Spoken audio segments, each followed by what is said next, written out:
Hi, I'm Kevin Allen, and welcome to KAP TV. Today's topic, in hot pursuit. Now, a lot of our clients have been asking us about being in readiness to win the business as they go into the new year, and we're working with a lot of you on that subject. So as a way of capping off this year of things, I give you the 10 pillars of new business success. Step 1, institutionalization. A general once said, amateurs talk strategy and generals talk logistics, and I think that is a new business truism. The pursuit of new business is a detail game.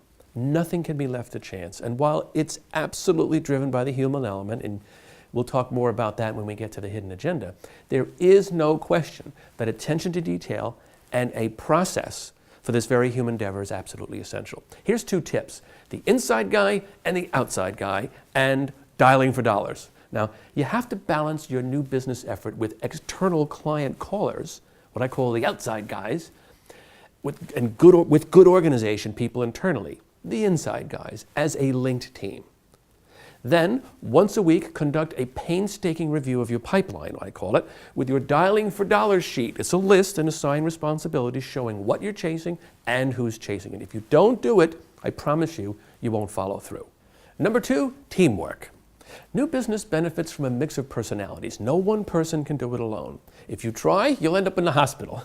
These include the general, the politician, the cheerleader, the nitpicker, the strategist, and of course, the showman. So reach into your organization. As you assemble your team, choose carefully. And remember that as a pitch leader, you're creating a climate for your team to be at their best. I have an expression I use. The process shows up in the room.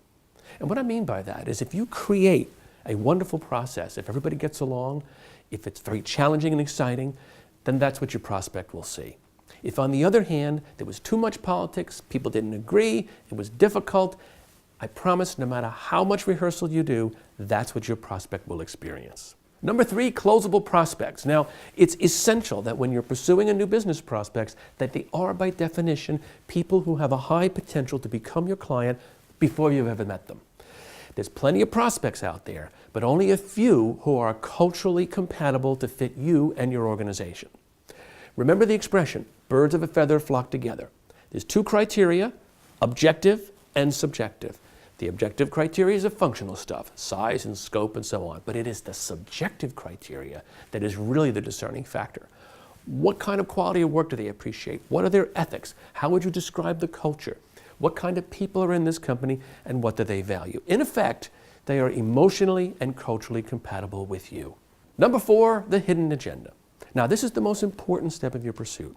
Establishing the hidden agenda is establishing the unspoken, visceral, emotional desire that resides in the heart of your buyer. This is the emotional core that is the true motivator behind any pitch of any kind. Now, there's 3 hidden agendas: the hidden agenda of want, the hidden agenda of need, the hidden agenda of values. And how you connect with one of those 3 determines how you win. Remember, the brief you get is not the brief, and decisions are made with the heart, not with the head. Number 5, the pursuit strategy meeting. Now, with a prospect in hand, you launch what I call your pursuit strategy meeting. All the team comes, no exceptions. Start with the backgrounder. This is a document that basically describes the very essence of the company, the personnel, their company, their situation, the lay of the land effectively. In the same meeting, agree on what the hidden agenda is. Ask yourself, how does the hidden agenda that you have uncovered link to the brief that they've given you? Number 6, now you got to do this, launch your contact strategy. Now is the time to get out there. Divide your team across like-minded prospects, across their organization. Meet all of them. And by the way, bring something proactive. Don't wait till the presentation. If they're willing to see you, you can form a relationship so that the presentation later is a confirmation of everything that has gone on before. And now you're friends. They're people who are really happy to see you. Number 7, the advocate's approach. Now, you must create a powerful argument as you're developing the organization of your presentation. Think of it like being a lawyer. Don't lay out your presentation design in a boring linear sequence. You'll put them to sleep. Instead, make a case summarized in one powerful sentence that you will support with your recommendations. In other words, your evidence. And don't forget, you got to create that all-powerful summary, your close, combining your theory, your premise, with the evidence that you've presented. Number 8, theme and theater. Now, when you're preparing the presentation for your prospect, they will be looking to see evidence that you care.